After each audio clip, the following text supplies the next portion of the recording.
Back in the early 80s, metal bands were starting to go mainstream, and that was thanks to the rising emergence of music videos and MTV. Bands like Def Leppard, Twisted Sister, and Quiet Riot were being played on regular rotation. This opened doors for some more metal bands to come on the scene. This was also a time when metal started to take on new identities and form subgenres. The ones being played on MTV were a little more on the commercial side. But at the same time, they still had a little bit of heaviness in their sound. They had this flashy appearance, and there were some interesting music videos. Today I'm going to talk about the debut full-length album from the band Ratt called Out of the Cellar. First, a little history. You might not know this, but the band started back in 1973. The band was founded by singer Stephen Pearcy, and the band was called Fire Dome. That band was only together for a year, and then Stephen Pearcy formed a band called Crystal Pistol, which changed its name to Mickey Ratt. During that time, they went through numerous lineup changes. I found it interesting at one point, Jakey Lee was in the band. Stephen Pearcy eventually found one person who would stay with the band, and that is Juan Crucier.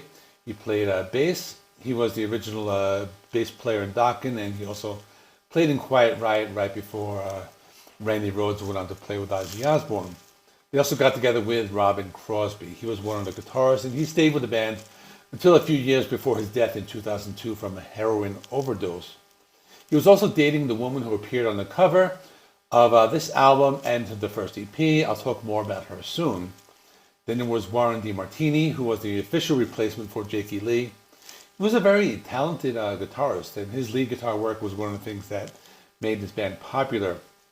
And then on drums, there was Bobby Blotzer. He began playing with Dokken along with Juan Crucier. Bobby Blotzer played drums on all the Ratt albums up to Infestation from 2010. The first release was the self-titled EP, or what is known as the Ratt EP, that had 7 songs and an early version of Back for More, which is on the album in question, Out of the Cellar. Let's talk about Out of the Cellar. This was released on February 17th, 1984 through Atlantic Records. It was a success thanks to videos being played on MTV. The album had 3 hit singles, which were Round and Round, Wanted Man, and Lack of Communication. Some of the songs were written back in the day when the band was still called Mickey Ratt. The album was produced by Beau Hill, who had also worked with some other glam bands such as Warrant, Winger, and Kix. Now, let's talk about the woman on the cover. It is Tawny Kitaen. She appeared on this cover, the Ratt EP, and she was in the music video for Back for More. At that time, she was the girlfriend of Robin Crosby. Most people know her from the Whitesnake videos such as Here I Go Again. Sadly, she passed away in 2021. The album Out of the Cellar has 10 songs. It's about 36 minutes long. Let's talk about some of the singles and music videos, and I'll go into the deep cuts. So the biggest song from the album was Round and Round. This song reached number 12 on the US Billboard Hot 100, which was impressive for a glam metal band at the time. The song's about like the lifestyle they were living. In the lyrics they say, out on the streets, it's where we'll meet. So that's kind of like what they were doing at that time. They wrote this song in their Sunset Strip apartment, and they used to record riffs on cassette tapes, and they would like pass them on to each other. But the music video was very popular. I remember watching this when I was very young. It shows like this seemingly like rich family sitting at a table. You see the band Ratt like kind of like sneaking past the window, and eventually they sneak up into the attic. So they start playing, and this rich family it's led by, I guess the patriarch of the family is Milton Berle, and he also plays like the woman who would be like the wife of the patriarch.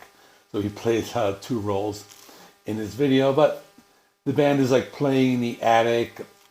They're listening to the loud music. We're seeing like plasterboard ceiling start to crack, and then there's another girl who I guess we'll assume is the daughter, and she eventually goes to the attic and follows the music. And as she's walking up the stairs, she kind of like transforms into this other person, or like this 80s kind of like a metalhead girl.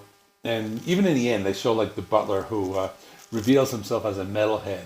And it's also funny, at one point the butler goes up to the attic and gets a bunch of rats and puts them on this like serving platter and like serves it downstairs. So very memorable music video. And this was a popular song. It was actually used recently in A couple of Netflix series such as Cobra Kai and Stranger Things. Then there was another hit for the hit single Wanted Man. That one reached 87 on the Billboard Hot 100. That was on the 1985 Weird Science soundtrack. The music video had a Wild West theme. The band played a gang called the Ratt Gang. The music video shows them getting in a gun duel with some other guys. Then they released a third single for lack of communication. I couldn't find an official music video on YouTube. I only found some fan-made ones. When I found the music video for Back for More, that was never an official single, but in my opinion, I think that's my favorite song on the album. I really like the guitar tone in that one. That music video has Tony Katane. She's in this old like 1950s diner, and she goes to the jukebox, and you see those old jukeboxes where they like have like the 7-inch record go down on the turntable.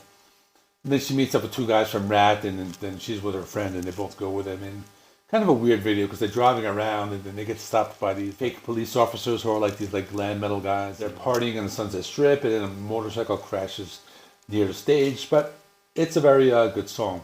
There are also some underrated songs from the album. I like the song She Wants Money. The lyrics of the song are open to interpretation. Could either be about a gold digger or a prostitute. I would say the latter, because if you look at the lyrics, they say things like she's walking the streets, and it kind of leads us to believe it's that. But it's a catchy song. I really like the guitar playing by Warren DeMartini. And the song is very upbeat as well. And another really great deep cut is Scene of the Crime. This is the last song, and the lyrics talk about betrayal and revenge in a relationship. Stephen Pearcy tells a story about finding his partner cheating on him, but he describes it as a crime scene. This one just has that classic glam metal sound. It also has like a little bit of like an angry tone in the lyrics, but I think that's like one of the better deep cuts. So how does this hold up today? I think it holds up very well. Songs are very catchy. The singles were never overplayed, so it was good to revisit it.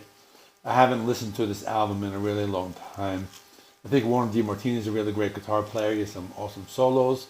I like the use of the clean and distorted guitar tones. I think this band really did that very well. And that gave this album more of an accessible sound as well as kind of a heavier edge. I would say it's one of their best albums. I'm not saying it's their best, because the first, like, I think 5 albums were very good. Remember before I was talking about Tony Katane being in Whitesnake on the music videos, and actually did a full review of the 1987 Whitesnake video, or Whitesnake album. I'll stick that one right there. Check out my review of that. Please remember to like the video. It helps me with the YouTube algorithm. Please subscribe. If you have not already, I will see you in the next one.